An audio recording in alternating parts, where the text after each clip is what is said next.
Voina chuan guitar lesson thar kan zir ho lenga voina kan zir ho le tur chu Lalnunsangan di Hlui ti hla sakha guitar Perhdan kan zir ho leang he hla hi e in kan langa asanga di ahniama i E7 minor a B minor F sharp minor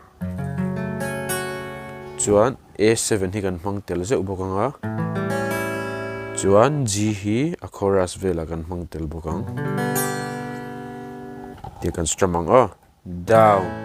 down down up ti khan down down down up adai lenta emo kaloti manaka mangai na che tham ralta emo kalana nun hlui ngay zong po ti khan kan strum ang down down down up ti khan a hlapum puin kan strum chuak leang chuan a hlamiling karam play lenga